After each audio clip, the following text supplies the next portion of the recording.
Senate will come to order. The Secretary will call the roll. Alvarado, Betancourt, Birdwell, Blanco, Campbell, Creighton, Eckhart, Flores, Gutierrez, Hall, Hancock, Hinojosa, Huffman, Hughes, Johnson, King, Colhorst, La Mantilla, Menendez, Middleton, Miles, Nichols, Parker, Paxton, Perry, Schwertner, Sparks, Springer, West, Whitmire, Zaffarini. A quorum is present. Please arise for the invocation to be delivered by Rabbi Brian Strauss of Congregation Beth Yeshurun.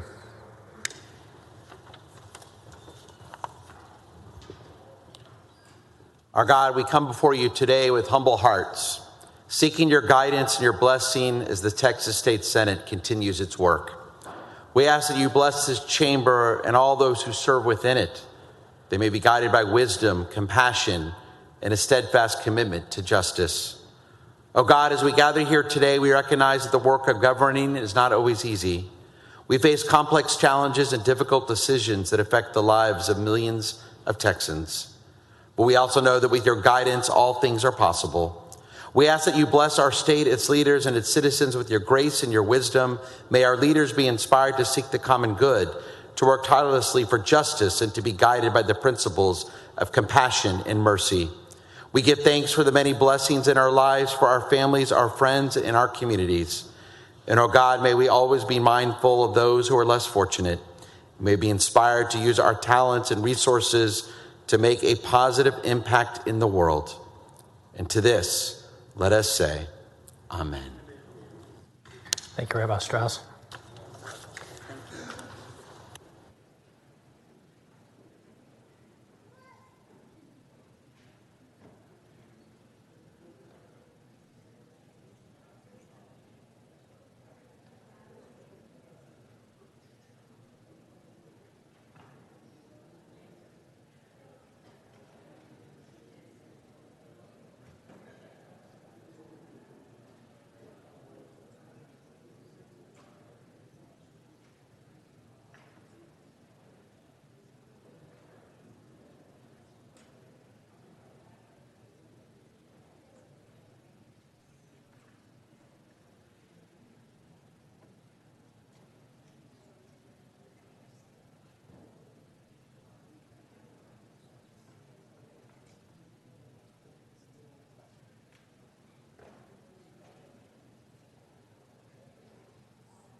The Dean of the Senate moves to dispense of the reading of yesterday's journal. Is there an objection?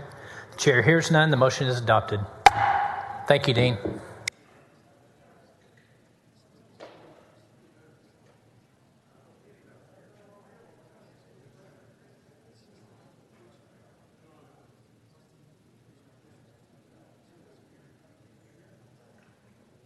Members, if there's no objection, I'd like to postpone the reading and referral of bills until the end of today's session. Is there an objection? The chair hears none. The reading and referral of bills is postponed.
Chair lays out the following resolution. The Secretary will read the resolution. Senate Resolution 325 by Perry, commending those working to raise awareness about colorectal cancer and Lynch syndrome. Chair recognizes Senator Perry on the resolution. Thank you, Mr. President and members. Distinguished members, those gathered here today, I'd like to address an awareness of colorectal cancer and Lynch syndrome diseases and the importance of early screening. If those visiting would please stand in the gallery to be recognized. Randy Christian, a survivor of cancer and Lynch syndrome. His wife, Margaret, Philip, his son, and grandchildren, Adriana, Kaysen, and Zahn. Also, we welcome from the American Cancer Society, James Gray and Aaron Cox. Today, we encourage persons at the age of 45 to schedule a test every 10 years for colon cancer. Colorectal cancers are the third most common type of cancer in the United States today. Those with a family history of the disease are at an increased risk. African Americans are more likely to die from colorectal cancer than people of other races. A person may appear healthy, feel fine, and not know that there may be a problem. There are actually 3 tests available: colonoscopy, virtual colonoscopy, and a home test kit. Prevention includes screening, maintaining a healthy weight, exercising regularly, eating a plant-based diet, limiting red meat, avoiding processed meat, limiting alcohol intake, and stop smoking. I encourage everyone today to talk with their physician about the disease and plan for your detection and detection at an early stage. Having a dad that had colon cancer, 1.5 feet of his colon was removed. He lived about 30 years after that procedure, but he was just fortunate to get it caught in time. It's one of those things that, unfortunately, because of family history, I get to do pretty regularly. But it's just one of those cancers that is 100% preventable if you do what you need to do. Randy's a former council person there in Lubbock, Texas, a stalwart survivor in so many ways. Mr. Persistence, but he also had the Lynch syndrome, which is a little unique and a little different and very rare. But we're glad to have Randy and fortunate to have Randy here today by God's grace. With that, members, I hope you go and get your family set up for tests, and you personally, if you're not already doing that, for Colorectal Cancer Awareness Day. Thanks, Senator Perry, for the reminder. Is there an objection to the adoption of the resolution? The chair hears none. The resolution is adopted.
Following motion in writing.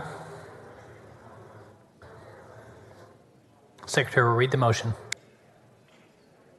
Motion in writing. Mr. President, I move to suspend Senate Rule 11.13 so that committees may meet during the reading and referral of bills. Motion by Hall. Members, you've heard the motion. Is there an objection? The chair hears none. Motion's adopted.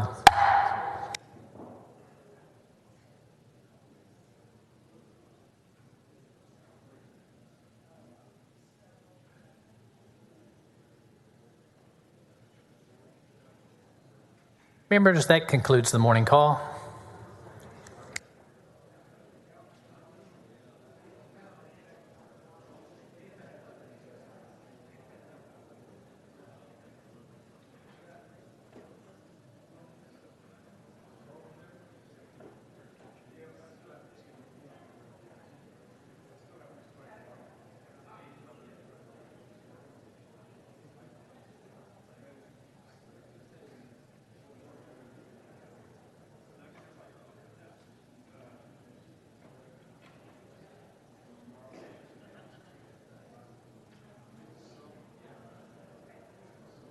Sarah Huffman, you're recognized for a motion to suspend the regular order of business and take up SJR 44.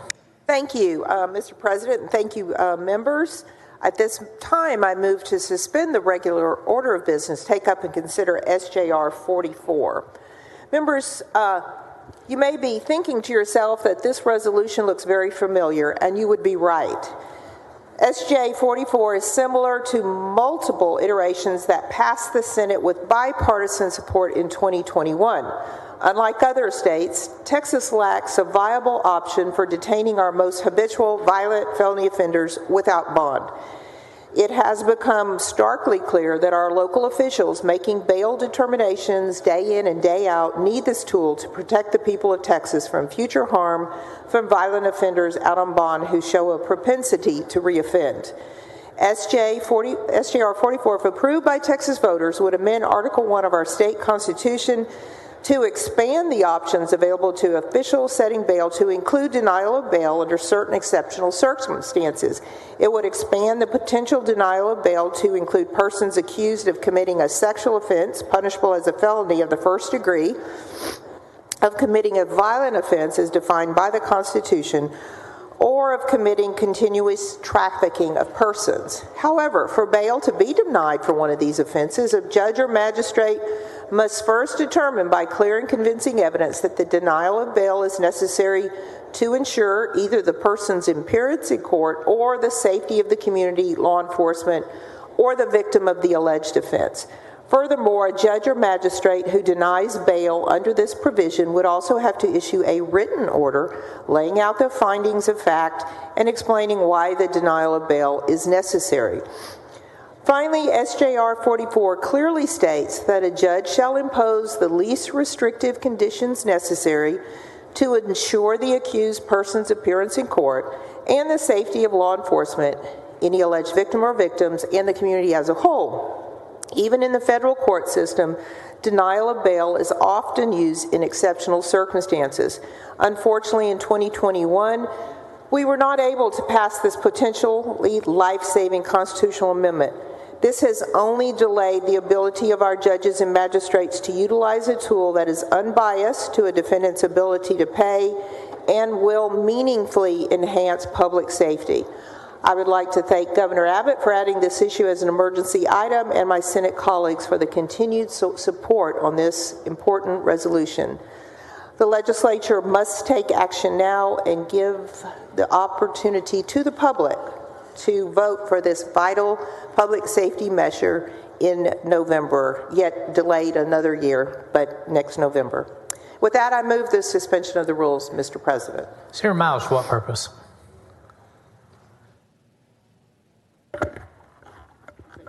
Yes, sir. You're good. Questions to the author? Senator Huffman, do you yield? Yes. Oh. Yes. The author yields. Yes. Sorry, Senator Whitmire was talking to Thank you, me. Madam Chairwoman. You know, before I get started with these questions, you know, you and I have had many discussions in this area, and I want to make sure it's understood that that I agree that judges should be allowed to deny bail of the defendants that pose dangerous threats to our communities. And yes, I did vote P&V in the committee on this particular SJR because I thought that you and I would have agreed, and we did agree that we would work together on SJR 44 and the bill to come to tighten up some of the language that gives me some concern that, so that only genuine threats to the community are denied bail. You and I had that conversation. Is that correct, Madam Chair? Yes, well, I think we've talked about this several times over the last 2 years. Yeah, we have, and we had the same conversation last session. Talked over and over about it. Yes, sir. Over and over again. And for the record, I just want to make it straight that I'm not soft on crime. I understand why we're doing this. I also want to thank the governor for making this a priority, especially for the county that I live in Harris County. But I've got some concerns, and I just want to go over them with you. Yes, if that's sir. Okay.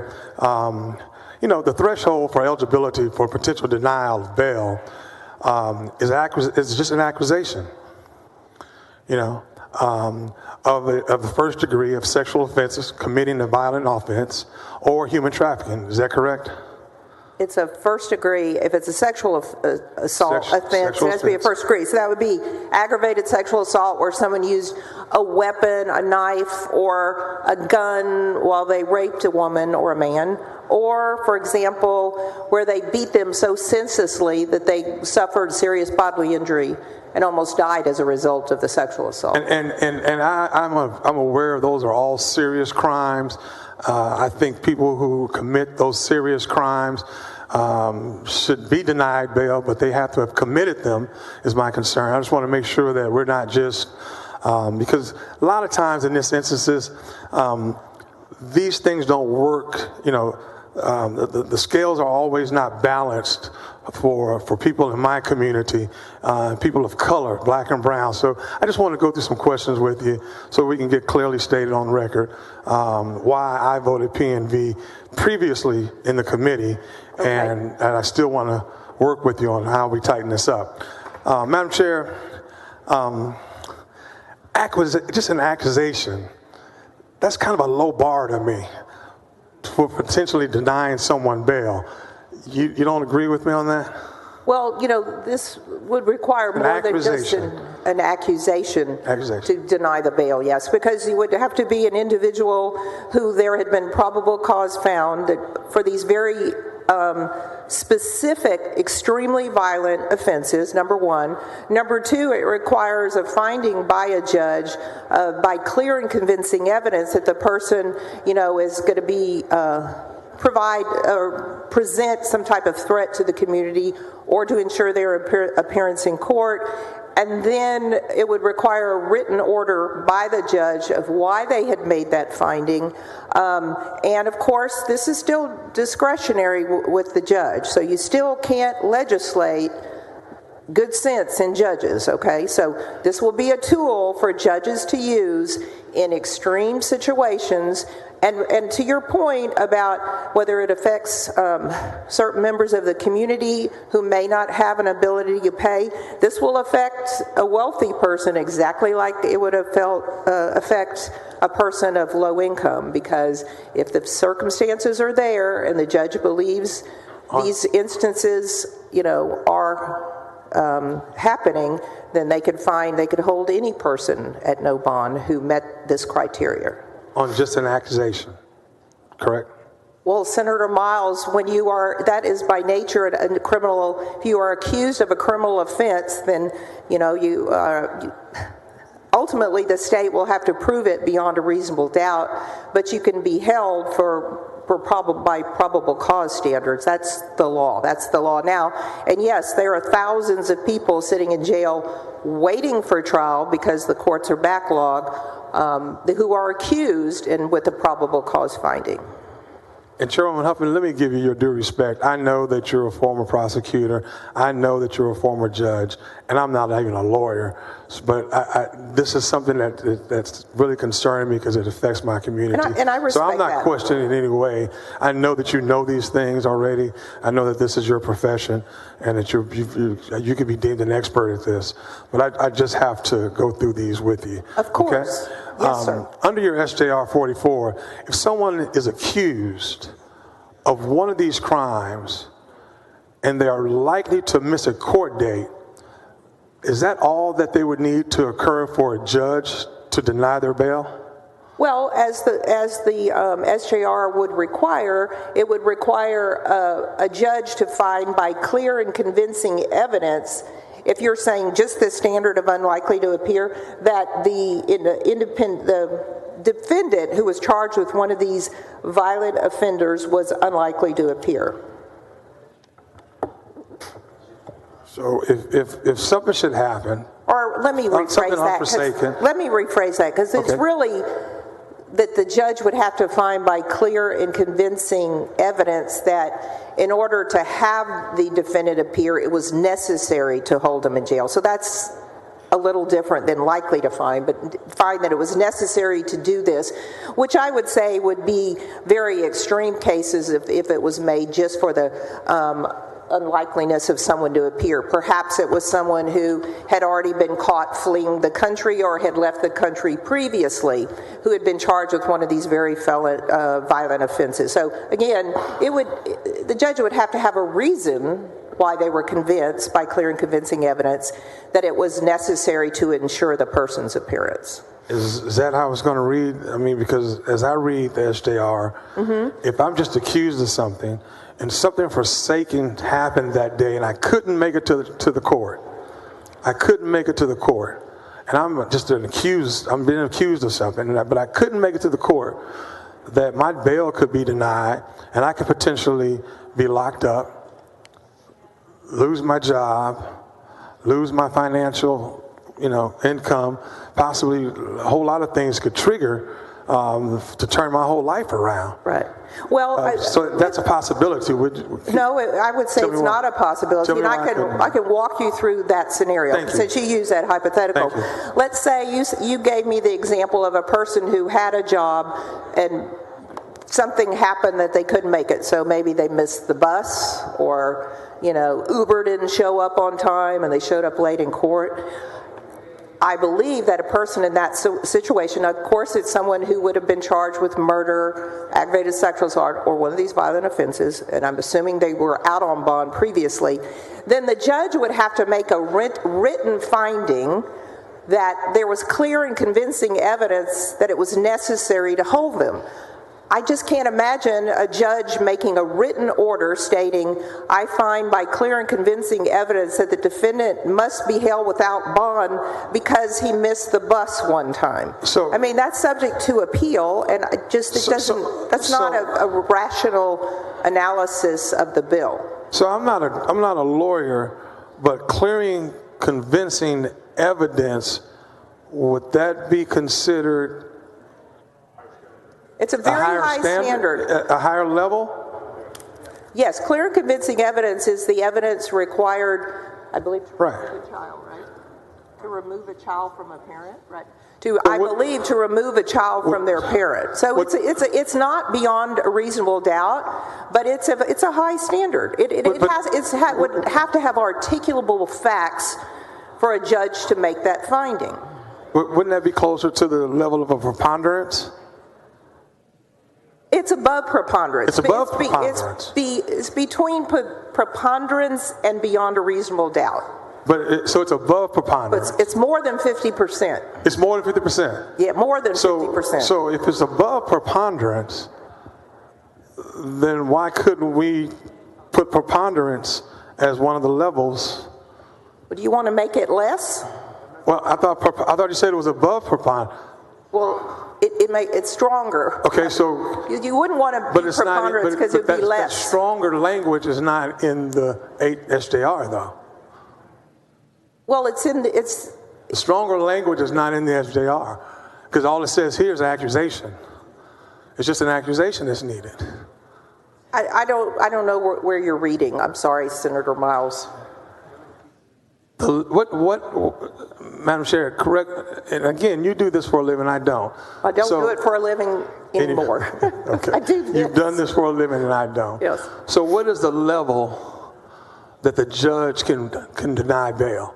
At what level can a judge deny the bail? For violent offenders, under this legislation, Under it would this be SJR. clear and convincing evidence, and then the judge would have to provide a written order, which would have to articulate the evidence by which they were making his or her opinion of that finding.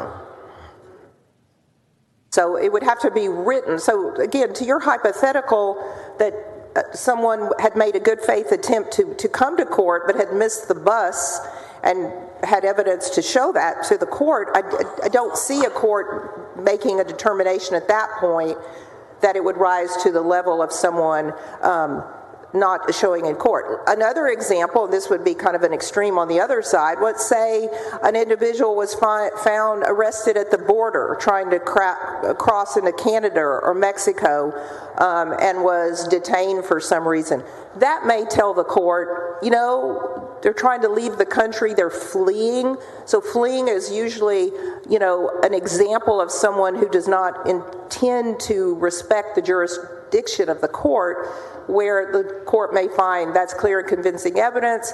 He or she was arrested at the border agent could testify or give evidence that they arrested this person at the border, miles from the jurisdiction of the court.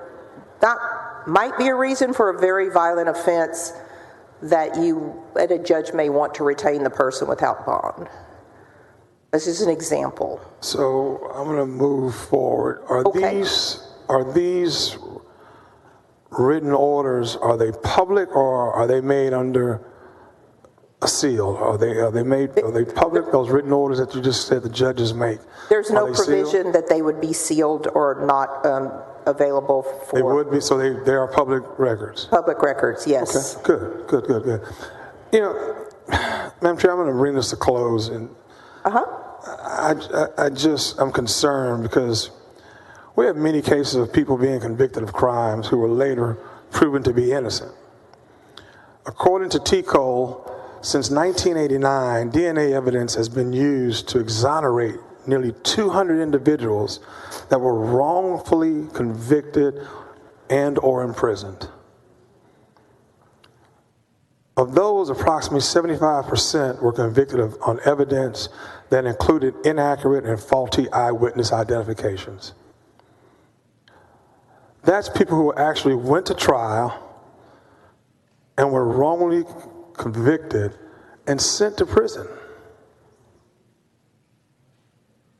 One of those people are too many, but yet we've had 200 that have been documented since 1989. Just one of those are too many who's lost their lives for a faulty conviction. As a former police officer, I consider myself to be hard on crime. But I'm also just as hard to make sure that we have justice.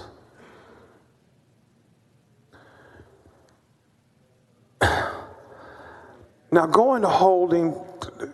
we're going to start holding people without bail for certain crimes, and I agree on those crimes, simply on an accusation and that they are likely to miss a court date.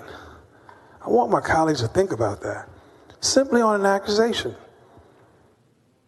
Just simply on an accusation. The legislation does not require the judge to also determine that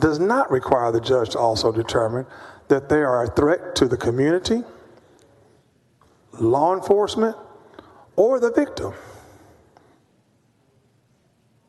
So this SJR is just going to let the judge, and it does not have to be a requirement, if I'm correct, as I read it, that doesn't have to show that they are, a threat to the community, law enforcement, or the victim.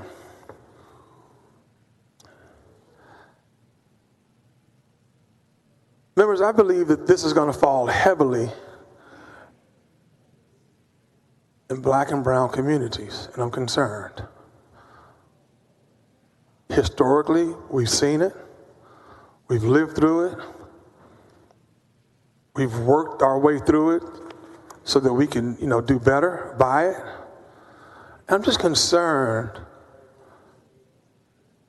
Madam Chair, that we're turning the hands of the clock backwards. It concerns me. And that we don't have any triggers or anything that we can work with to prevent, as we get more sophisticated in our justice system, as we get more sophisticated in our technology, that we don't have a way to prevent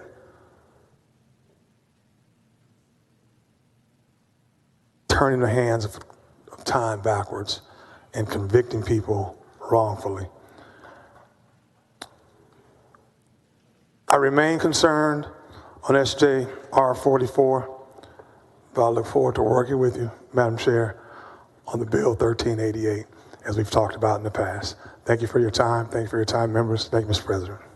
Thank you, Senator Miles. Senator Hinojosa, what purpose? Will Senator Huffman yield? Do you yield? Yes.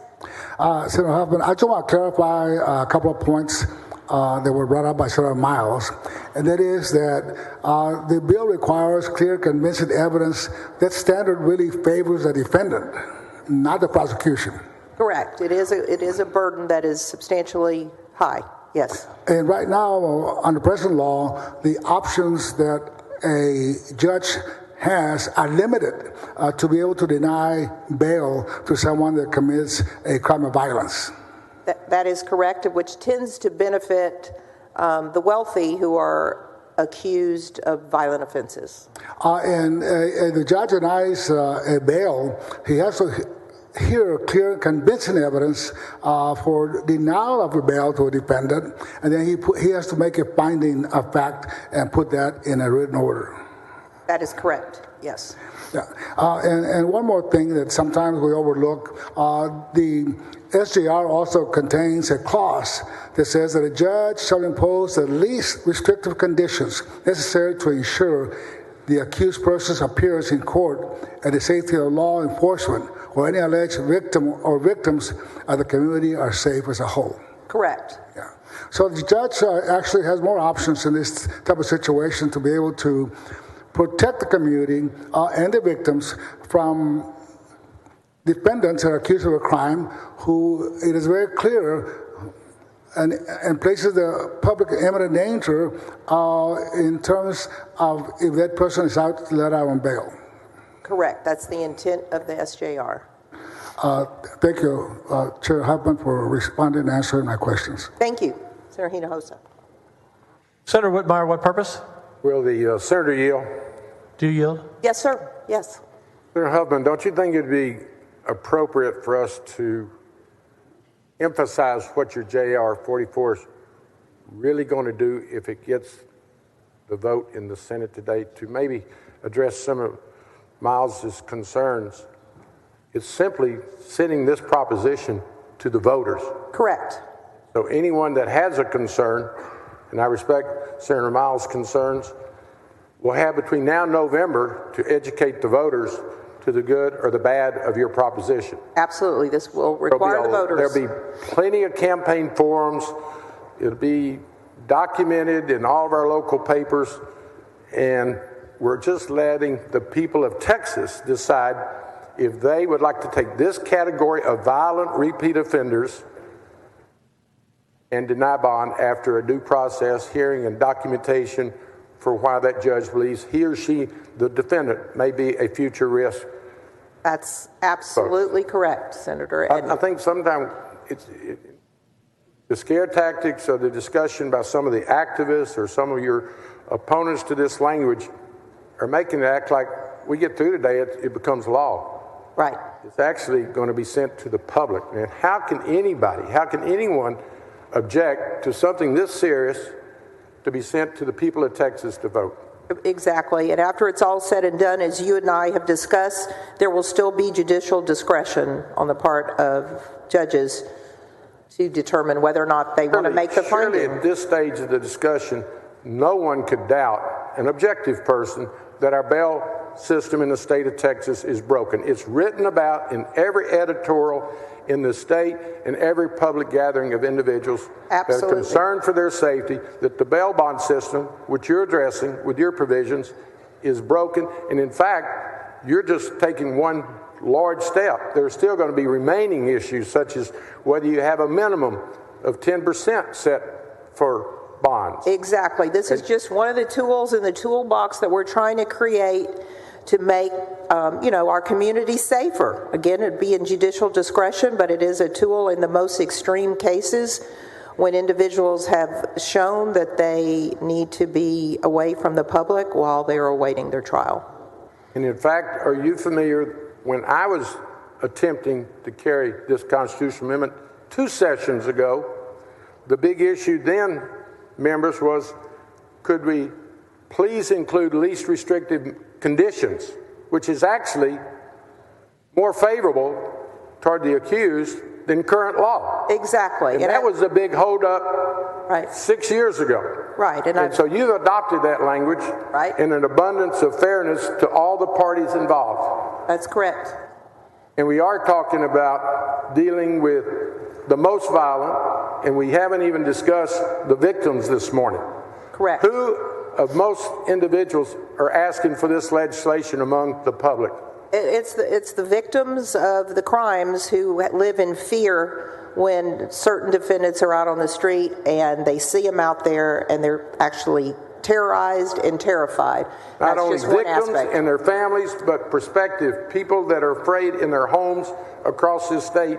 Correct. Because we read and learn of people getting out on bond without any risk assessment. In fact, we have ridiculous judges giving a $1 bond just to make a mockery of the whole system. Are you familiar with that case? I am familiar with it. You and I have discussed that at length as well, and it's an absolute travesty of justice. And let me review with you briefly why we even have this provision in the state constitution. Years ago, I was wondering, why does a state that is so concerned about public safety guarantee a bond to everyone when we're seeing violent offenders getting out and judges saying, I had no choice, it's in the Constitution. Do you know why it's in the Constitution? Why don't you tell me? Members, it's only in there because in 1836, the Texans were being locked up repeatedly, the settlers, by the Mexican government. So when we wrote our first Texas Constitution, Senator Miles, there was a provision to guarantee a bond to everyone. It's an 1836 provision. Those conditions do not exist anymore. Now we're dealing with crime. Back then we were dealing with settlers that wanted to come to this great state. Right. So when you start wondering, why do we guarantee repeat offenders a bond in the first place? It goes back to our history, and we're no longer faced with those conditions. So you have put clear and convincing documentation to safeguard the accused. Correct. Got least restrictive conditions. I don't want to get you in trouble with the people that support you. You've really come up with a very balanced constitutional amendment, which I believe, members, is why it will pass overwhelmingly in November. It'll protect crime victims, prospective crime victims. It'll protect the accused, and quite frankly, it'll help judges do their job by the documentation that you're requesting. Yes. Well, I applaud your hard work and how you have built a consensus on this piece of legislation, and I don't think anyone has any reason to be fear if you're going to be objective. And I'm talking about all of our communities. Thank you. Thank you, Senator Whitmire, and I appreciate your support. Thank you, Senator. Senator West, for what purpose? Question of the author. Do you yield? Yes. Senator, in terms of cash bail, walk us through the cash bail issue. And here's the issue right here.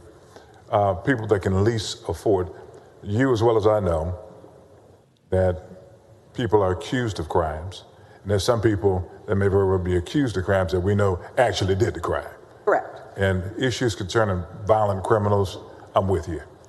My concern is making sure that people understand how this particular constitutional amendment applies to persons that may very well just be charged with a crime and can ill afford to be able to get out, and issues concerning cash bail. Can you go over those? Well, I think there's safety in the legislation because it really applies to the most serious offenses, violent offenses as defined by the Constitution, as well as we've added sexual offenses.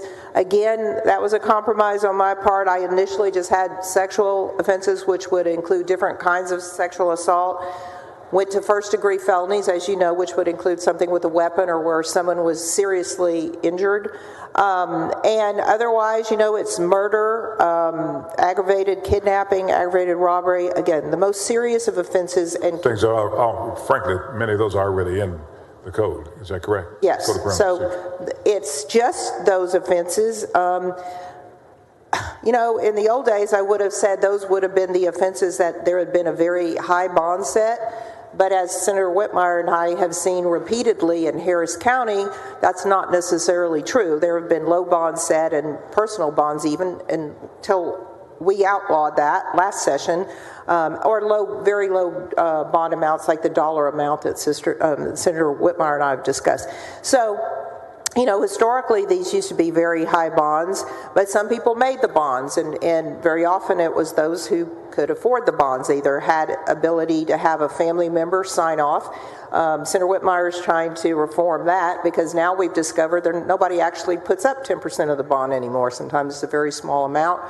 Or I'm sure you've seen, and I've seen, where some grandparent or some signed over their home or something, right, so that someone could get out on bond, which is kind of horrifying sometimes to see that. I'm sure you've had that experience and seen it because it's not that uncommon.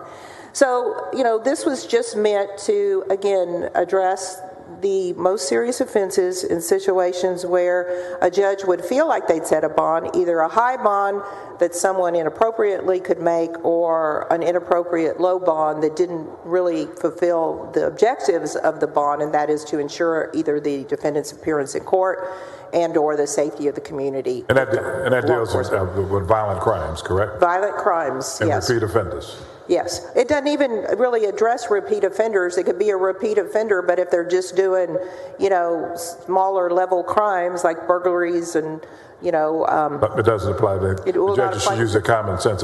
Well, that's the hope, Senator. But this is a Harris County bill again. But anyway, I understand. This is all about Harris County. No, I think this bill would have statewide implications. No, I'm being facetious on that. I understand that it does. Okay, thank you. Thank you, Senator West.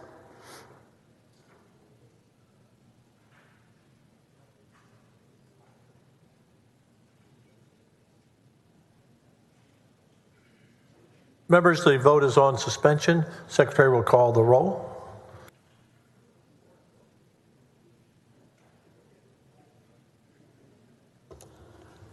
Alvarado, Betancourt, Birdwell.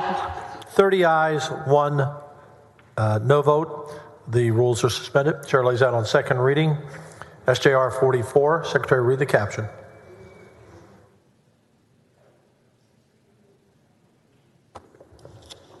SJR 44, proposing a constitutional amendment authorizing the denial of bail under some circumstances to a person accused of a violent or sexual offense or of continuing trafficking of persons.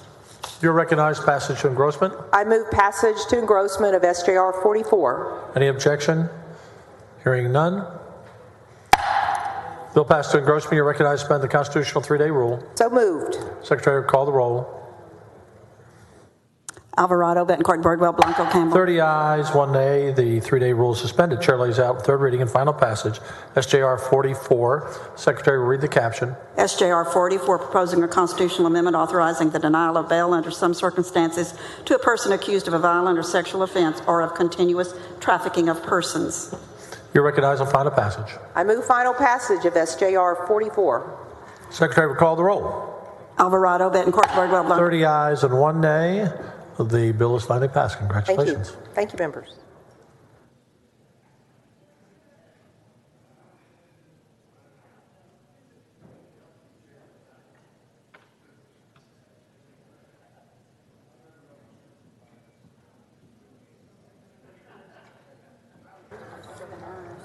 Senator Huffman, you're recognized to suspend the regular order of business on committee substitute for Senate Bill 1004. Thank you, Mr. President. Members, at this time, I move to suspend the regular order of business, take up and consider the committee substitute Senate Bill 1004.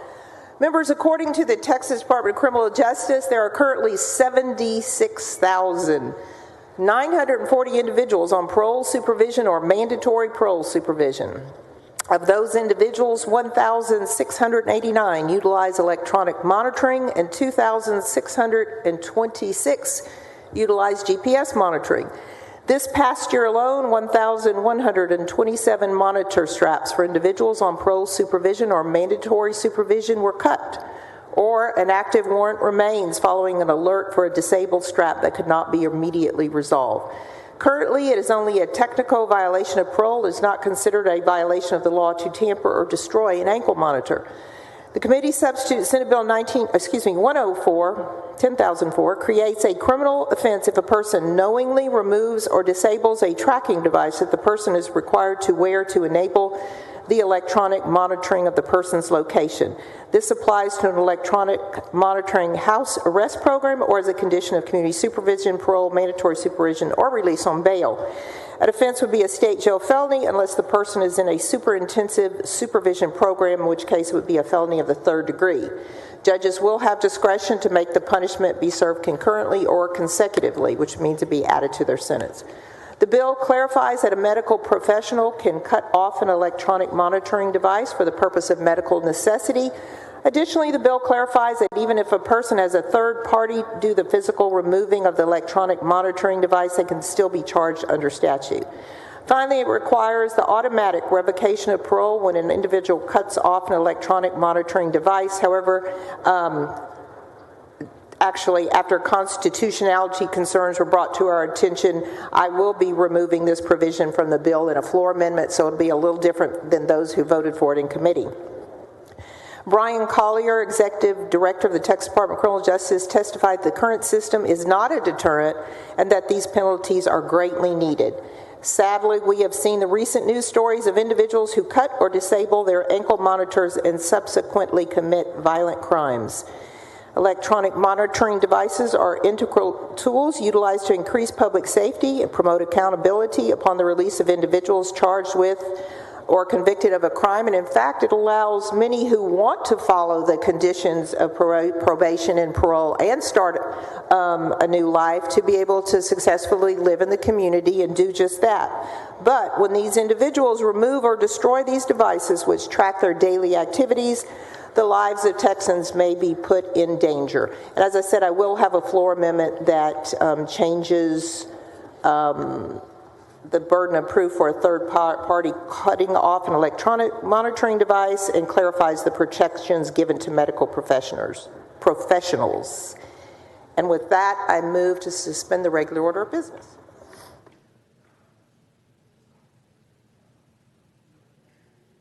Members, is there objection to suspending the regular order of business? Hearing none, rules are suspended. Chair lays out in second reading. Committee substitute for Senate Bill 1004. Secretary, read the caption. Committee substitute Senate Bill 1004 relating to creating the criminal offense of tampering with an electronic monitoring device. There is an amendment. Secretary will read the amendment. Floor amendment number 1 by Huffman. Let's wait 1 second for everyone to get it to the back row. Fine. You're recognized on the amendment. Yes, this is the amendment I laid out and told you I was going to be offering. It basically some cleanup, constitutional clarification, and burden of proof. Move adoption of floor amendment number 1. Any objection? Hearing none. Amendment is adopted. You recognize passage to engrossment. I move passage to engrossment of committee substitute Senate Bill 1004. Any objection? Hearing none. Bill passed to engrossment. You recognize suspend the constitutional 3-day rule. So moved. Secretary will call the roll. Alvarado, Betford, 31 ayes, no nays. Rule suspended. Chair lays out third reading and final passage. Committee substitute for Senate Bill 1004. Secretary read the caption. Committee substitute Senate Bill 1004 relating to creating the criminal offense of tampering with electronic monitoring device. You recognize on final. I move final passage of the committee substitute Senate Bill 1004. Secretary will call the roll. Alvarado, Betford, 31 ayes, no nays. Bill is finally passed. Thank you, Senator. Thank you, members.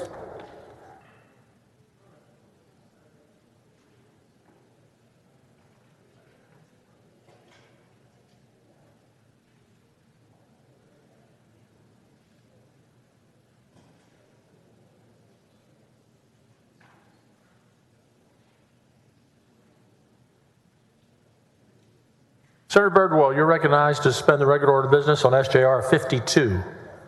Thank you, Mr. President. Members, I move to suspend the Senate's regular order of business. Take up and consider Senate Joint Resolution 52. Members, 6 years ago during the 2017 legislative session, I authored and the legislature passed Senate Joint Resolution 2, which was an application to Congress to call for a convention of states as outlined in Article 5 of the United States Constitution.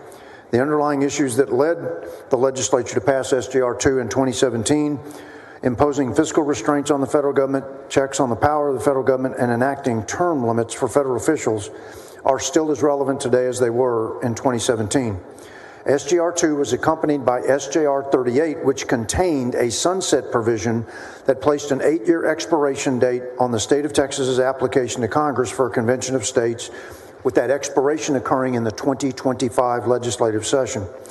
To preserve and maintain Texas's application for a convention of states, something I still believe in is necessary to rein in the power of the federal government, I'm laying out Senate Joint Resolution 52 to extend the sunset provision an additional 8 years from 2025. If passed by this legislature and both chambers of the legislature, SJR 52 will preserve Texas's call for a convention of states until the year 2033, when the legislature would have to reconsider such a call. Mr. President, I move passage, or move suspension. Senator West, for what purpose? Question of the author. Do you yield, Senator? Yes, Mr. President, I yield. My sweet mate, my friend. Yes, sir. Let me just make certain. Is this the same SJR that was passed a few years ago by this body? It is exact, except in that it gives a 16-year time limit, meaning 8 additional years. That is the only difference, is it extends the validity of our call from 2017 from 2025 to 2033. Oh, it gives more time to have a constitutional convention? No, it would not be a constitutional convention. It would be a convention of the states. When we passed this in 2017, Texas was the 11th state. There are now 19 states, and just a week and a half ago, North Carolina, the House passed it with the expectation that the Senate will pass it, making North Carolina the 20th state this year. How many states does it take in order to have this? 34 states, which is 2/3 of the states. 2/3? Yes, sir. Okay. So we're almost there, huh? I didn't understand that last part. Don't worry about that. Okay, thank you. Thank you very much. Thank you, Senator. You're welcome, Senator. Members, Senator Birdwell moves to suspend the regular order of business. Secretary will call the roll. Alvarado, Betancourt, Birdwell, Blanco, Campbell, Creighton, Eckhart. 19 ayes, 12 nays, rules suspended. Now the chair lays out on second reading. SJR 52, Secretary, read the caption. SJR 52, extending the deadline for the automatic rescission of certain applications made by the Texas Legislature to the United States Congress to call a national convention under Article 5 of the United States Constitution. You're recognized on engrossment. Move passage and engrossment, Mr. President. Secretary will call the roll.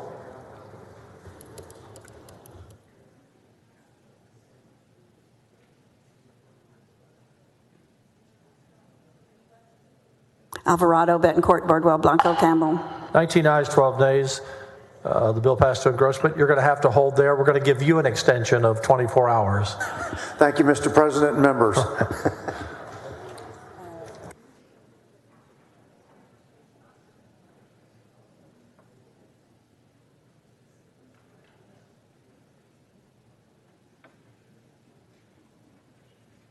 Senator Zaffarani, excuse me, can you introduce the doctor of the day? Yes, sir, I'm happy to. Mr. President and members, our doctor for the day is Dr. Georgianne Freeman, who runs a family medicine wellness clinic centrally located in Austin. She was born in Texas and grew up in Houston, which gave Dr. Freeman the opportunity to become a passionate surfer. After living in Houston, she spent years living and practicing medicine in rural America. Her love of Austin began during high school when she spent a summer session at St. Stephen's Episcopal School. The doctor owns and operates a family medicine clinic in downtown Austin. She is committed to preserving the doctor-patient relationship so that Texans have access for safe health care procedures. Mr. President and members, please help me welcome Dr. Freeman to the Texas Senate and thank her for being our doctor for the day. Welcome.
Senator Hughes?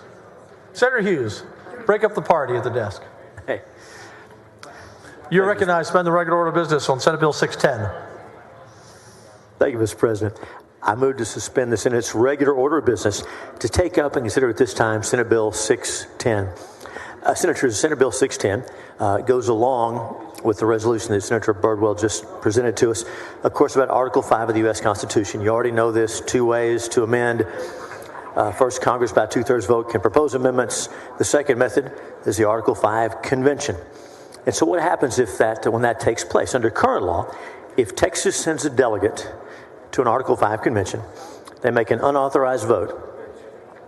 The vote is determined to be invalid, and the delegate is disqualified from serving. However, since this has never taken place, since this is new ground, each time we've amended the Constitution so far, the 27 amendments so far have been used, the system whereby Congress proposes amendments. So in the event that the convention takes place and the unauthorized vote is cast, Senate Bill 610 is to give the people of Texas some assurance that the delegates we send will vote in the way we intend them to vote and only in that way. And so, Senate Bill 610 further aims to deter Texas delegates from making unauthorized votes by making such action a state jail felony. By putting this in place, we're trying to prevent the unauthorized vote from ever taking place, because the real threat of criminal prosecution should give pause to anyone who's thinking about violating their oath. We've seen this happen, of course, with the Electoral College, and the term there is faithless elector, right? Every cycle that happens once or twice. And it's a real problem because there's not a clear way of dealing with it. So Senate Bill 610 is to address this concern. Now, what do other states do here? And are we criminalizing the legislative process? I would only stress this is not a simple matter of passing legislation that can be corrected by a simple majority vote of the legislature in the next session. These are amendments to the U.S. Constitution, not sacred texts, but for those drafted by humans, about as close as we can get when we think about the U.S. Constitution. And so other states have similar procedures. In fact, Alaska, Florida, Indiana, and Tennessee have stronger criminal penalties on an unauthorized elector's vote delegate's vote, than the one proposed by Senate Bill 610.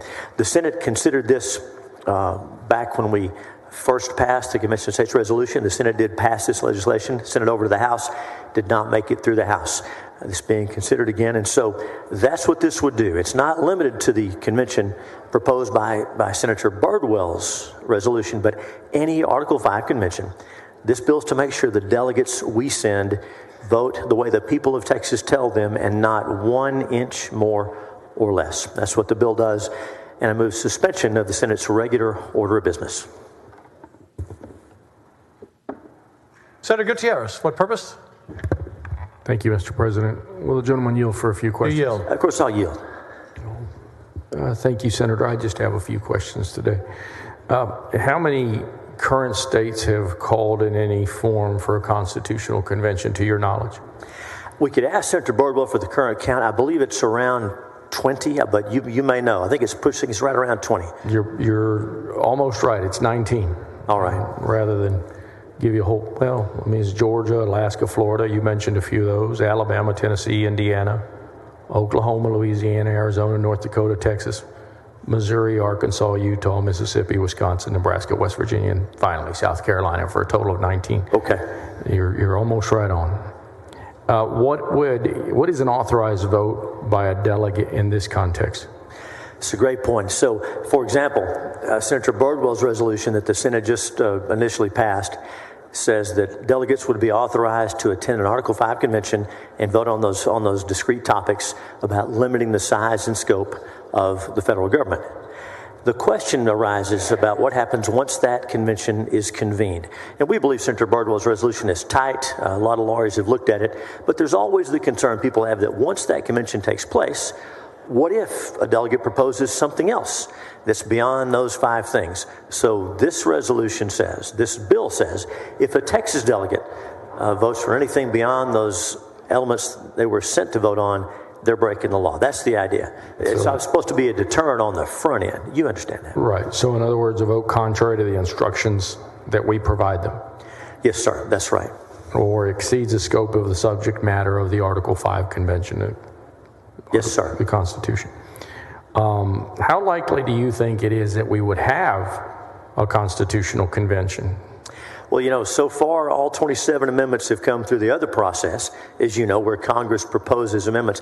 I think history would show us also that in the past, when calls for a convention began to get close to the requisite number of states, historically that's when Congress has responded by proposing the individual amendments. So who knows if this will happen, but again, as you say, we're at, I guess, almost 20 states. I think 34 are needed to call the convention. So I don't know if it's going to happen. The momentum seems to be building for it. And I think many people who support the concept feel comfortable with a little insurance policy like Senate Bill 610. All right. Which portions of the U.S. Constitution do you in particular feel need revising? Well, Senator, Senate Bill 610 doesn't speak to any particular changes. It just says that whatever those changes are proposed, a delegate sent from Texas has got to adhere very strictly to their instructions. And you said something earlier that I found very compelling. The Constitution and its subsequent amendments, you said these are amendments to the Constitution that people would propose as a sacred text, is what you used. Close as we can get to a sacred text. I believe that's right. All right. Thank you, Senator Hughes, and thank you, Mr. President. Thank you, Senator. Members, the vote is on suspension. Secretary, call the roll. Alvarado, Bettencourt, Birdwell, Blanco, Campbell, Creighton, Eckhart. 25 ayes, 6 nays. The rule is suspended. Chair lays out Senate Bill 610, second reading. Secretary will read the caption. Senate Bill 610, relating to an unauthorized vote by a delegate or alternate delegate to a federal Article 5 convention. Members, there is an amendment. Secretary will read the amendment.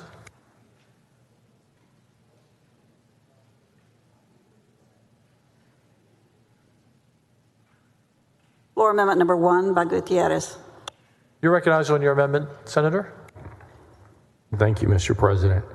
Members, my amendment would simply go one step further in defining unauthorized vote, and it would prevent any state. So it basically delineates that an unauthorized vote means a vote cast by a delegate or alternate delegate at an Article 5 convention that prevents any state or the federal government from requiring a background check or imposing an age restriction on gun ownership. I think the Second Amendment is quite clear, and we don't want anybody preventing states from imposing background checks if they want to, or the federal government from adding age limits if Congress so saw fit. And so with that, I move adoption of the amendment. Senator Hughes on the amendment. Thank you, Mr. President. Senate Bill 610 does not speak to any individual policies. Those will be decided if the Article 5 Convention is called based on the resolution like the one that Senator Bardwell just presented to us. So this does not go to specific policies. Senate Bill 610 is agnostic as to individual policies. It just says that whatever the state directs the delegates to do, they must follow. So I'll be respectfully voting no on the amendment. Mr. President? There's not a rebuttal. Senator Gutierrez, what's purpose? Move adoption, Mr. President. I just want to be sure he hadn't asked to table. Then you could have spoken on it, so I was just checking. The vote is on the amendment. Secretary will call the roll.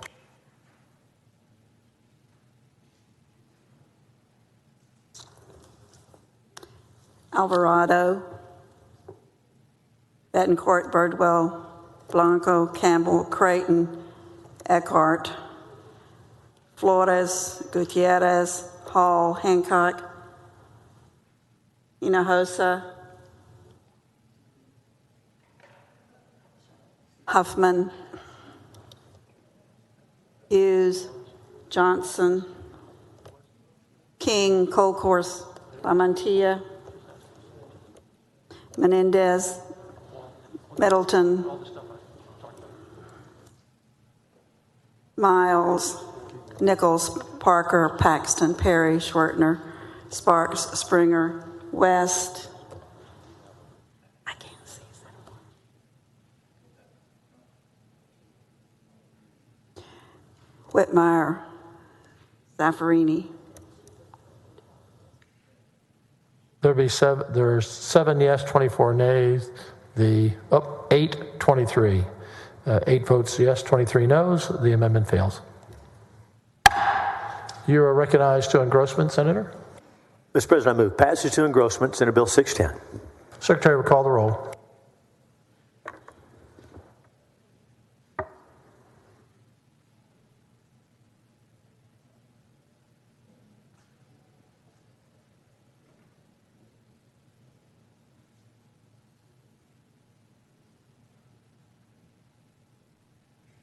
Alvarado, Betancourt, Birdwell. 25 ayes, 6 nays. Bill passed to engrossment. You are recognized to suspend the constitutional 3-day rule. Mr. President, I move to suspend the 3-day rule. Secretary will call the roll.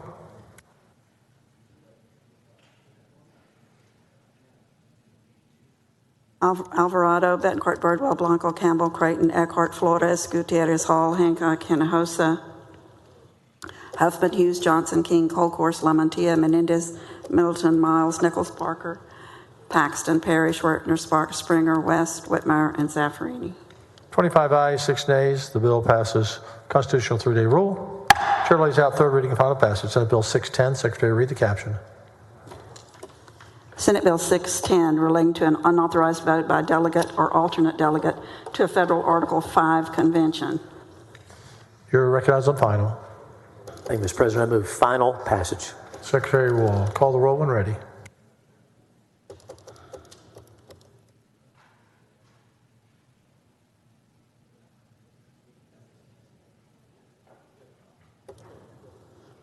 Alvarado, Betancourt, Birdwell, Blanco, Campbell, Creighton, Eckhart. 25 ayes, 6 nays. The bill is passed. Thank you, Senator. Thank you, Mr. President, and thank you, members. Senator Huffman, are you ready? Suspend the regular order of business on Senate Bill 740.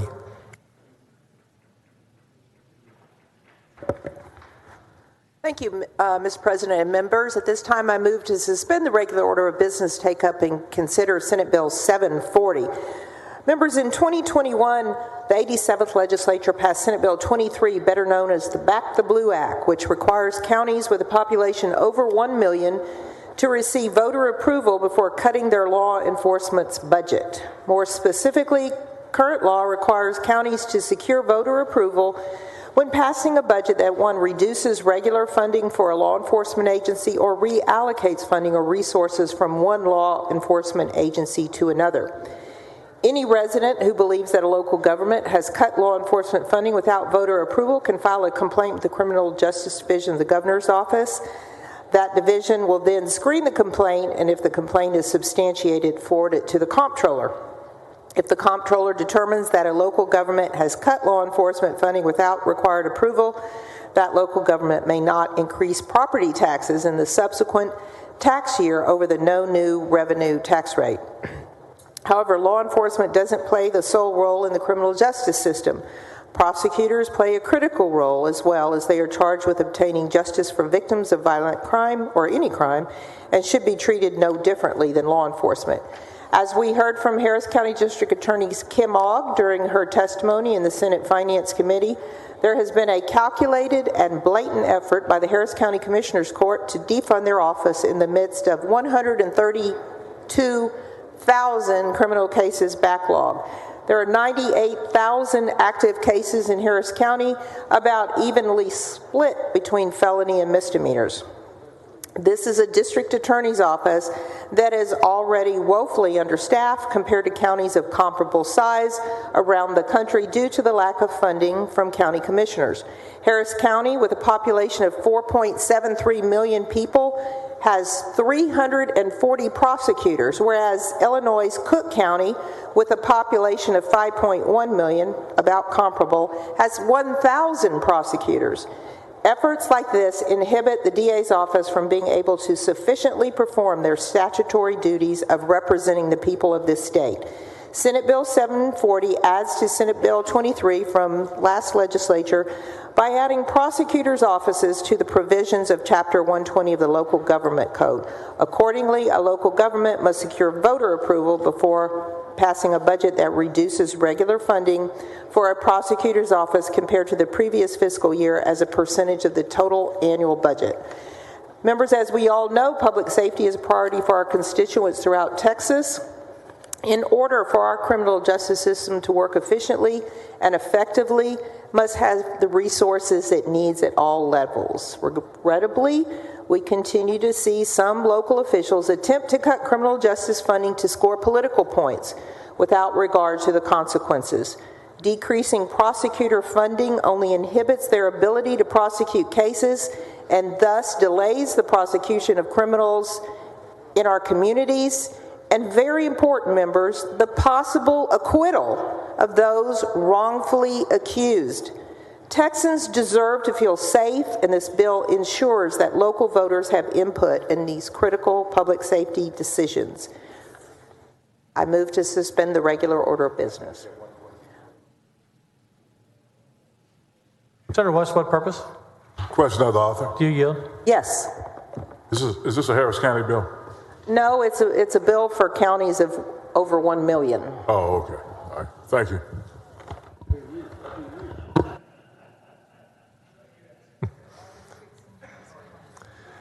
What can we tell you, Senator? Senator Huffman, you're recognized on the suspension of the regular order of business. Secretary, any objection?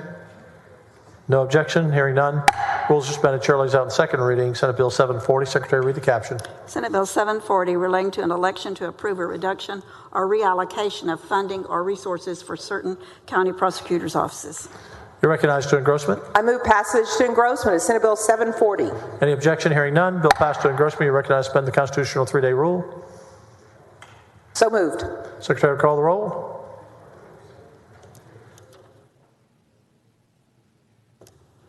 Alvarado, Betancourt, Cardwell, Blanco. 29 ayes, 2 nays. The rule is suspended. Chair lays out third reading and final passage. Senate Bill 740. Secretary, read the caption. Senate Bill 740 relating to an election to approve a reduction or reallocation of funding or resources for certain county prosecutors' offices. You're recognized on final passage. I move final passage of Senate Bill 740. Second, Secretary will call the roll. Alvarado, Betancourt, Cardwell, Blanco. 29 ayes, 2 nays. The bill is finally passed. Thank you. Thank you.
Following message from the governor, the secretary will read the message.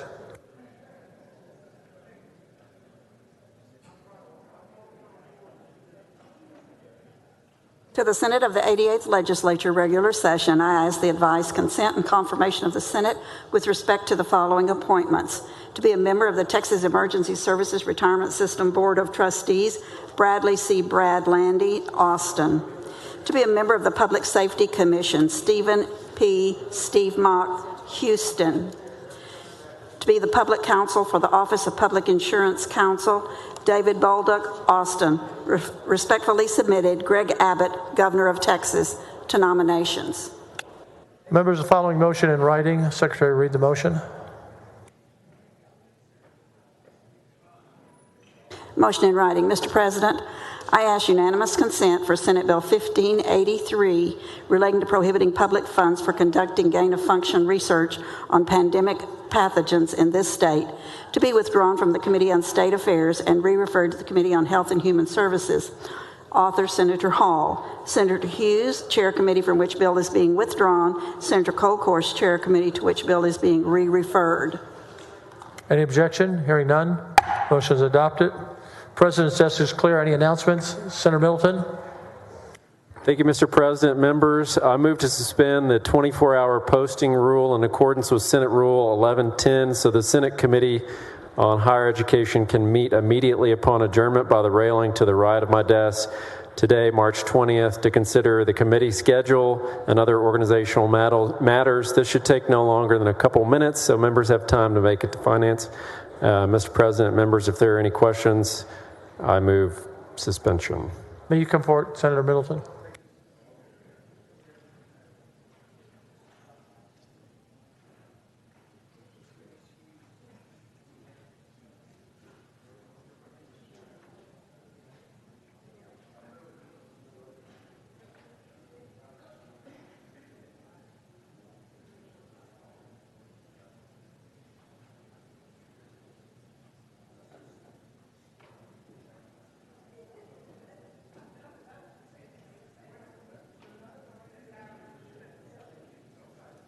Senator Middleton, will you clarify? Yes, thank you, Mr. President. Members, I'm clarifying that motion here. I move to suspend the 24-hour posting rule in accordance with Senate Rule 1110 so the Senate Committee on Education can meet immediately upon adjournment. Any questions? No. All right. Any objection? Hearing none. Senator Huffman, you're recognized. Yes, members, the Senate Committee on Finance will meet 15 minutes upon adjournment to vote on pending business, including Senator Betancourt's property tax bill. So if you'd like to record your vote, we'll be meeting in 15 minutes. Thank you. Any other announcements? Chair recognizes the Dean of the Senate for a highly privileged motion. Thank you. I move that the Senate adjourn until 11 a.m. Tuesday, March 21st, pending the reading and referral of bills. Thank you, Mr. President. Any objection? Hearing none. Senate stands adjourned until 11 a.m. Tuesday, March 21st, pending the reading and referral of bills. Thank you, members.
Okay, y'all ready? Okay. Senate Bill 1751 by Colkhorst et al. Relating to the regulation and tax treatment of facilities in the ERCOT power region that demand a large load of interruptible power to business and commerce. Senate Bill 1752 by Hall relating to the generation and transmission of electricity to business and commerce. Senate Bill 1753 by Hall relating to the prohibition of certain public health mandates by governmental entities and businesses in this state to state affairs. Senate Bill 1754 by Hall relating to certain restrictions on the use of personally identifiable information pertaining to a public school student to education. Senate Bill 1755 by Hinojosa, Nichols, and Blanco relating to the operation of certain health care provider participation programs in this state to Health and Human Services. Senate Bill 1756 by Miles relating to public school system accountability to education. Senate Bill 1757 by by Miles relating to the treatment of and education on sickle cell disease to Health and Human Services. Senate Bill 1758 by Schwertner relating to the use of certain land by the University of Texas System to the Subcommittee on Higher Education. Senate Bill 1759 by Middleton relating to the creation of the Texas History Grant Program to Natural Resources and Economic Development. Senate Bill 1760 by Middleton relating to a public school classroom safety review and referral program to education. Senate Bill 1761 by Middleton relating to infrastructure planning and lot frontages in the unincorporated area of certain counties to local government. Senate Bill 1762 by Middleton relating to a priority system for consideration by state government entities of oral or written public comments received from certain persons to business and commerce. Senate Bill 1763 by Middleton relating to the cleaning of a structure used to grow oysters for cultivated oyster mariculture to water, agriculture, and rural affairs. Senate Bill 1764 by Perry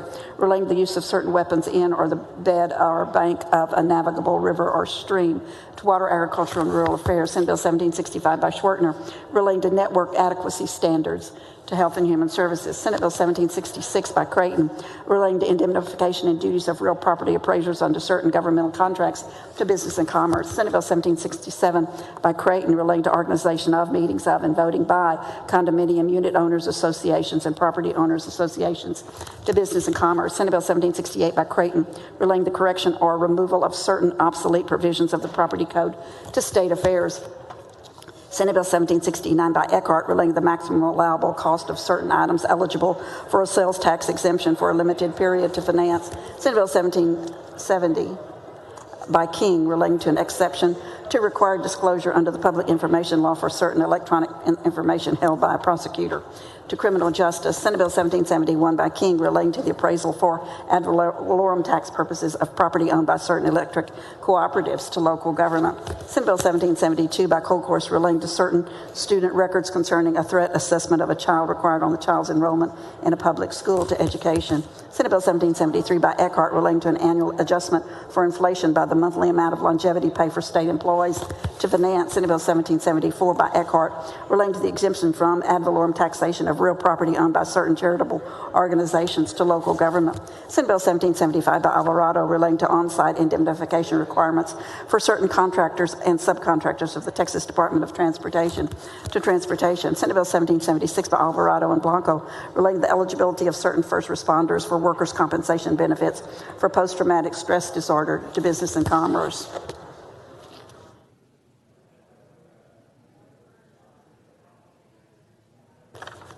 Senate Bill 1777 by Alvarado relating to simultaneous translation from Spanish to English of public testimony heard by a committee of the legislature to administration. Senate Bill 1778 by Alvarado relating to the process for initiating, transferring, or terminating water or sewer service to water, agriculture, and rural affairs. Senate Bill 1779 by Parker relating to the adoption of the Uniform Electronic Estate Planning Documents Act to jurisprudence. Senate Bill 1780 by Parker relating to the online notarizations to jurisprudence. Senate Bill 1781 by Hughes relating to health coverage for school district and open enrollment charter school employees under interlocal contracts to Health and Human Services. Senate Bill 1782 by Middleton relating to the approval of open enrollment charter schools to education.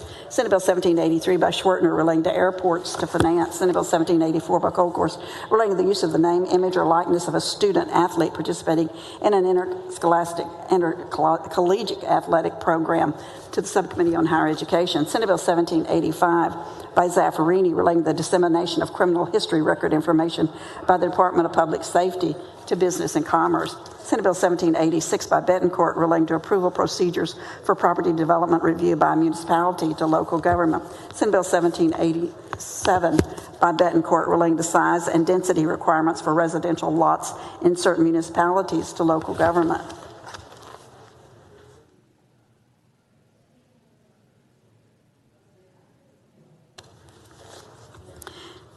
Senate Bill 1788 by Flores and Hinojosa relating to organized crime to criminal justice. Senate Bill 1789 by Middleton relating to the exemption of tangible personal property from ad valorem taxation to local government. Senate Bill 1790 by Zaffarini relating to the eligibility of certain individuals to purchase Medicare supplement benefit plans to Health and Human Services. Senate Bill 1791 by Betancourt relating to the issuance of bonds by certain local government corporations to local government. Senate Bill 1792 by Menendez relating to the administration of a grant program to support community mental health programs for veterans to Veteran Affairs.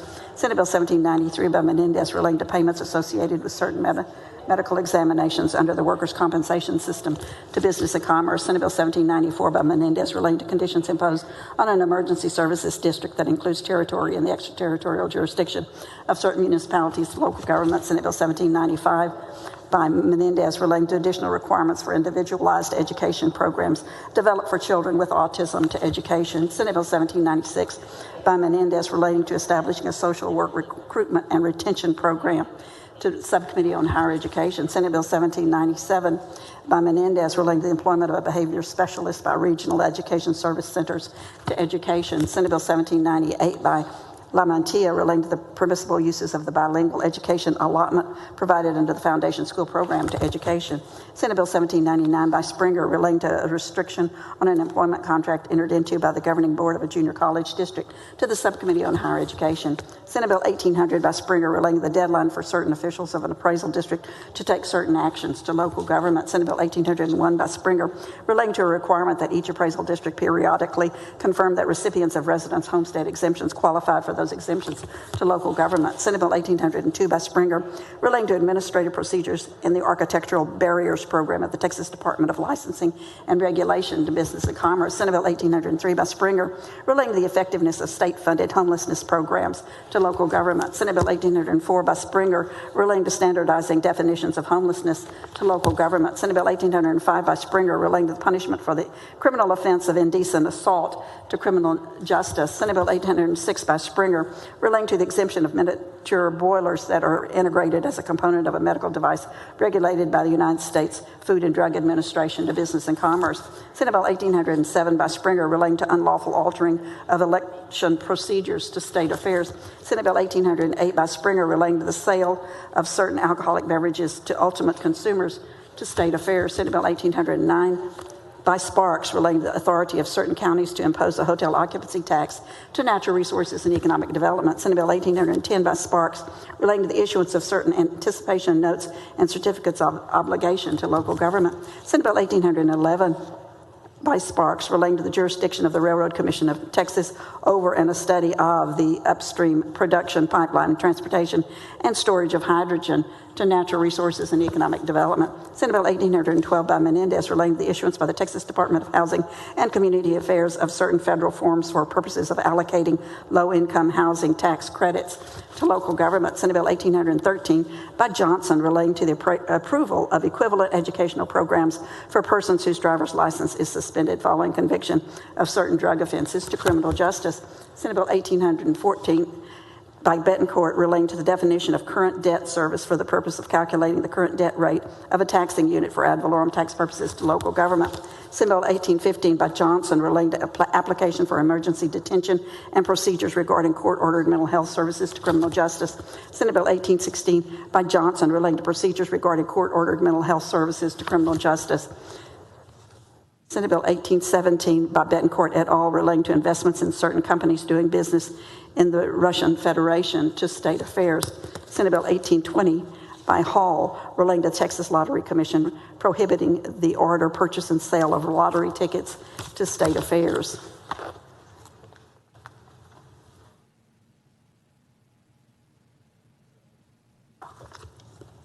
Senate Bill 1821 by Hall relating to certain documents required to be attached to legislation proposing the creation or expansion of an occupational license to business and commerce. Senate Bill 1822 by Johnson relating to the confidentiality of residential eviction case information to business and commerce. Senate Bill 1823 by Johnson relating to the provision of the Texas Water Development Board of financial assistance for the development of residential drainage projects in economically distressed areas to Water, Agriculture, and Rural Affairs. Senate Bill 1824 by La Mantilla relating to standards for and services provided by prescribed pediatric extended care centers to Health and Human Services. Senate Bill 1825 by La Mantilla relating to required reportable disease training for certain healthcare practitioners to Health and Human Services. Senate Bill 1826 by La Mantilla relating to consideration of certain students who are dependents of members of the United States military for purposes of school districts dropout records to education.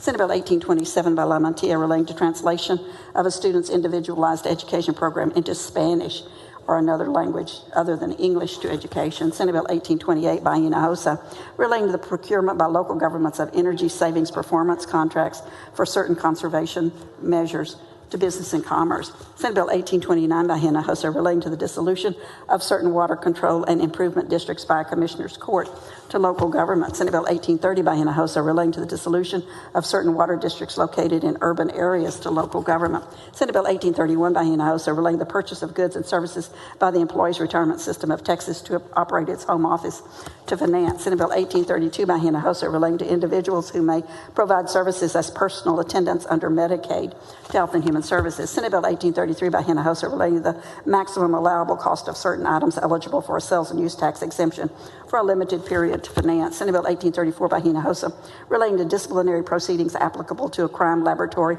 or license holder investigated by the Texas Forensic Science Commission to criminal justice. Senate Bill 1835 by Hinojosa relating to certain contract and notice requirements for the cancellation of a health spa membership to business and commerce. Senate Bill 1836 by Hinojosa relating to the use of certain tax-exempt compressed natural gas and liquefied natural gas refueling facilities to finance. Senate Bill 1837 by Hinojosa relating to the use of municipal hotel occupancy tax revenue by certain municipalities to natural resources and economic development. Senate Bill 1838 by Hinojosa relating to the creation of the Alzheimer's Research Collaborative of Texas to Health and Human Services. Senate Bill 1839 by Hinojosa relating to the offense of selling or purchasing shark fins or products containing shark fins to Water, Agriculture, and Rural Affairs. Senate Bill 1840 by Hinojosa relating to donations ordered to be paid as a condition of community supervision to criminal justice. Senate Bill 1841 by Hinojosa relating to Family Violence Center services for victims of family violence to criminal justice. Senate Bill 1842 by Colcourse relating to a requirement that an appraisal district maintain and post certain information on an internet website to local government. Senate Bill 1843 by Johnson relating to the award of attorney's fees in an action involving the exercise of certain constitutional rights to state affairs. Senate Bill 1844 by Blanco relating to the powers and duties of the Texas Workforce Commission to natural resources and economic development. Senate Bill 1845 by Creighton relating to a franchise tax credit for certain large economic development projects to finance. Senate Bill 1846 by Creighton relating to the manufacture of voting machines by certain foreign persons to state affairs.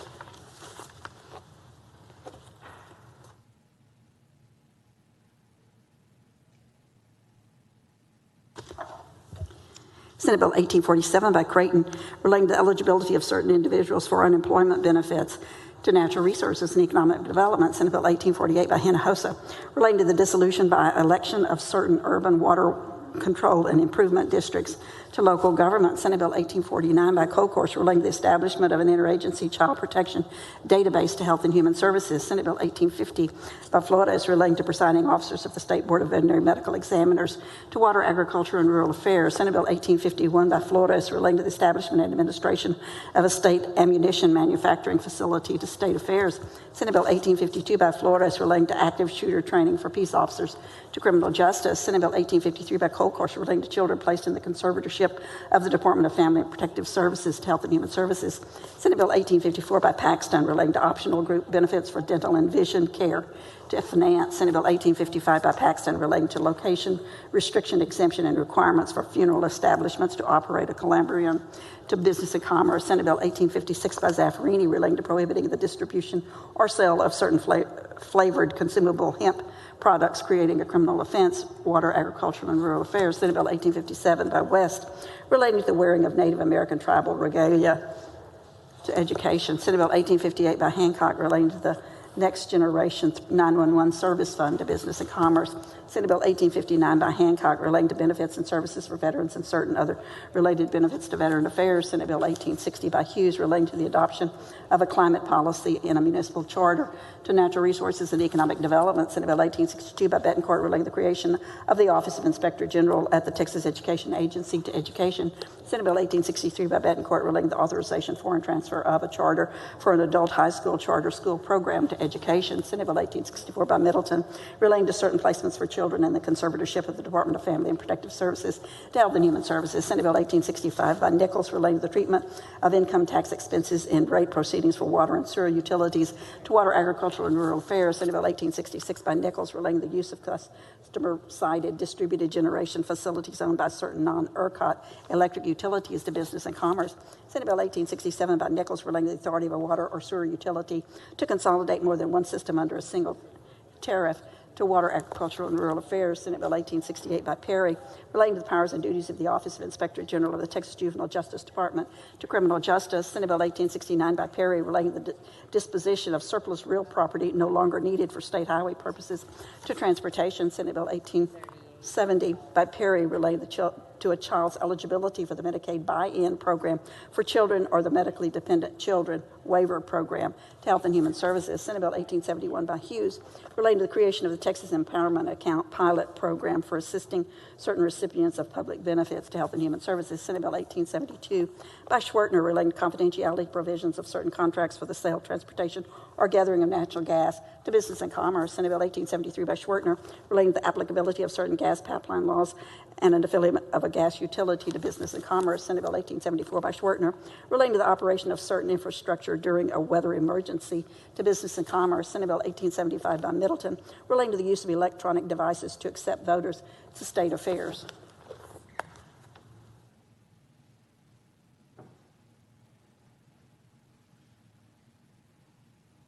Senate Bill 1876 by Middleton relating to the transfer of course credit between public institutions of higher education to the Subcommittee on Higher Education. Senate Bill 1877 by Middleton relating to the timing of state financing for voter registration to state affairs. Senate Bill 1878 by Middleton relating to the eligibility of a firefighter or emergency medical technician for workers' compensation benefits for infertility to Business and Commerce. Senate Bill 1879 by Middleton relating to preserving religious liberty from dated jurisprudence to state affairs. Senate Bill 1880 by Hughes relating to grievance procedure in public schools to education. Senate Bill 1881 by Hinojosa and Lamantia relating to the authority of certain municipalities to use certain tax revenue to fund convention center facilities to Natural Resources and Economic Development. Senate Bill 1882 by Hinojosa relating to a merchant allowing a person suspected of committing or attempting to commit theft to complete a theft education program to Criminal Justice. Senate Bill 1883 by Flores relating to the delivery of alcoholic beverages from certain premises to the ultimate consumer to state affairs. Senate Bill 1884 by Flores relating to identification of and sanctions against certain foreign nationals to state affairs. Senate Bill 1885 by Flores relating to the Pediatric Acute Onset Neuropsychiatric Syndrome Advisory Council to Health and Human Services. Senate Bill 1886 by Johnson relating to a biennial report on certain contingent appropriations to finance. Senate Bill 1887 by West relating to the requirements for the early college education program to the Subcommittee on Higher Education. Senate Bill 1888 by Betancourt relating to the inclusion of chronically absent and truant students as students at risk of dropping out of school to education. Senate Bill 1889 by Springer relating to the consideration of the proportion of long-term debt and equity capitalization in establishing the rates of electric utilities to Business and Commerce. Senate Bill 1890 by Springer relating to the elimination of school district maintenance and operations ad valorem taxes to finance. Senate Bill 1891 by Springer relating to the eligibility of a person to serve on the appraisal review board of certain appraisal districts to local government. Senate Bill 1892 by Springer relating to the eligibility of land for appraisal for ad valorem tax purposes to local government. Senate Bill 1893 by Birdwell relating to prohibiting the use of certain social media applications and services on devices owned or leased by governmental entities to state affairs. Senate Bill 1894 by Birdwell relating to the operation of vehicles transporting iron or steel products to transportation. Senate Bill 1895 by Birdwell relating to the inclusion of Junior Reserve Officer Training Corps and Leadership Officer Training Corps programs as public school career and technology education programs to education. Senate Bill 1896 by Birdwell, relating to the investigation of the death of a person in county jail or in the custody of the Texas Department of Criminal Justice to criminal justice.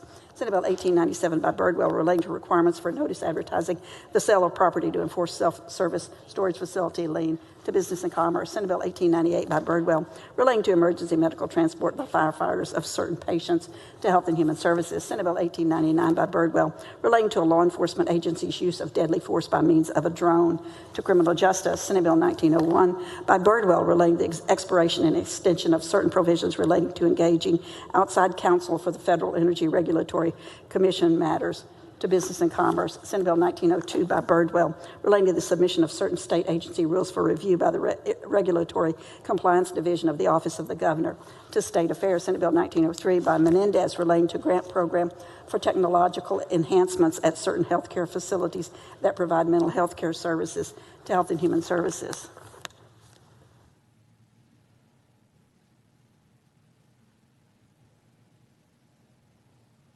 Senate Bill 1904 by Menendez, relating to the registration of a motor vehicle trailer or semi-trailer to transportation. Senate Bill 1905 by Sparks, relating to media production development zone recognition to natural resources and economic development. Senate Bill 1906 by Sparks, relating to student loan repayment assistance for prosecutors and certain criminal lawyers practicing in rural counties to the Subcommittee on Higher Education. Senate Bill 1907 by Betancourt, relating to preparing and delivering precinct election returns to state affairs. Senate Bill 1908 by Betancourt, relating to the concurrent jurisdiction of prosecuting attorneys in adjoining districts to state affairs. Senate Bill 1909 by Betancourt, relating to the administration of a temporary restraining order under the Election Code to state affairs. Senate Bill 1910 by Betancourt, relating to access to certain election records under the Public Information Law to state affairs. Senate Bill 1911 by Betancourt, relating to increasing the criminal penalty for certain offenses related to elections to state affairs. Senate Bill 1912 by Betancourt, relating to the review of ballot proposition language for certain political subdivision elections to state affairs. Senate Bill 1913 by Gutierrez, relating to accreditation of private or independent institutions of higher education to the Subcommittee of Higher Education.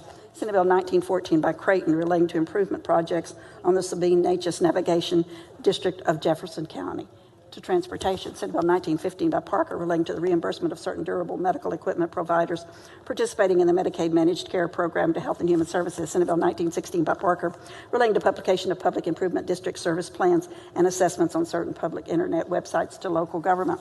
Senate Bill 1917 by Parker, relating to the capture or use of biometric identifier to state affairs. Senate Bill 1918 by Parker, relating to the regulation of accounts receivable purchase transaction actions to business and commerce. Senate Bill 1919 by Miles, relating to the employment of full-time registered nurses at public schools to education. Senate Bill 1920 by Miles, relating to the issuance of air quality permits for certain facilities located in a non-attainment area to natural resources and economic development. Senate Bill 1921 by Miles, relating to the payment of certain fines and costs by a defendant to criminal justice. Senate Bill 1922 by Miles, relating to notice to property owners regarding certain stationary LP gas installations to natural resources and economic development. Senate Bill 1923 by Springer, relating to the right of the chief appraiser of an appraisal district, the appraisal district, or the appraisal review board of the appraisal district to bring certain claims in an appeal of an order of the appraisal review board to local government. Senate Bill 1924 by Miles, relating to the maximum period of community supervision in a misdemeanor case to criminal justice. Senate Bill 1925 by Springer, relating to the allocation of low-income housing tax credits to local government. Senate Bill 1926 by Springer, relating to the establishment of the Texas Mercantile Act, TMA, allowing for certain fees, authorizing certain ad valorem tax incentives for economic development to natural resources and economic development. Senate Bill 1927 by Hughes, relating to the jurisdiction of the state prosecuting attorney to state affairs. Senate Bill 1928 by Betancourt, relating to the authority of the Attorney General to represent county officials in certain cases to local government.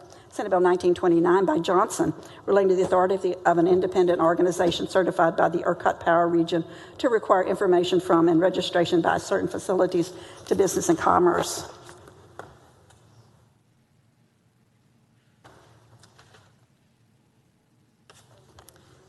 Senate Bill 1930 by Colcourse, relating to policies and procedures regarding children placed by the Department of Family and Protective Services and Residential Treatment Center to Health and Human Services. Senate Bill 1931 by Zaffarini, relating to a complaint filed with and sanctions issued by the State Commission on Judicial Conduct to State Affairs. Senate Bill 1932 by Creighton, relating to authorizing secondary wine sales to State Affairs. Senate Bill 1933 by Bettencourt, relating to the randomized audits of elections in certain counties to State Affairs. Senate Bill 1934 by Bettencourt, relating to suspension or termination of a county elections administrator to State Affairs. Senate Bill 1935 by Bettencourt, relating to requiring counties to cooperate with the Secretary of State in randomized election audits to State Affairs. Senate Bill 1936 by Bettencourt, relating to delivery of election records by an election clerk to State Affairs.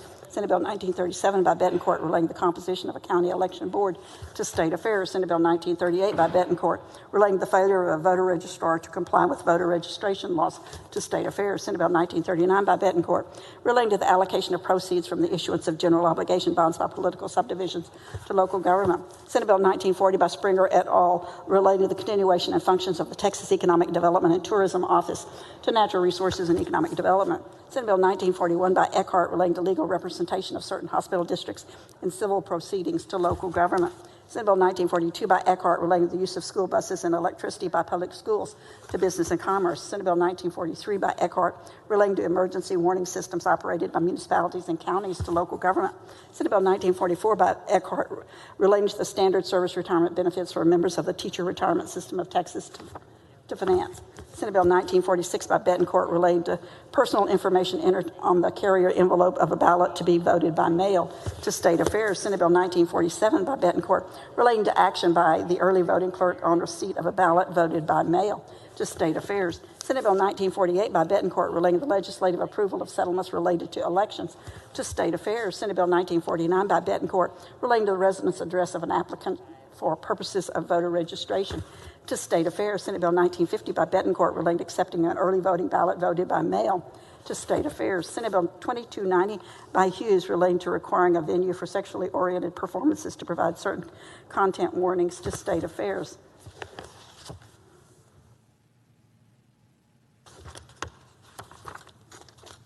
SCR 34 by Colcourse, expressing support for the strengthening of our partnership with Taiwan and for the expression of Taiwan's voice on the global stage to State Affairs.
Pursuant to a motion previously adopted, the Senate stands adjourned until 11 a.m. Tuesday, March the 21st.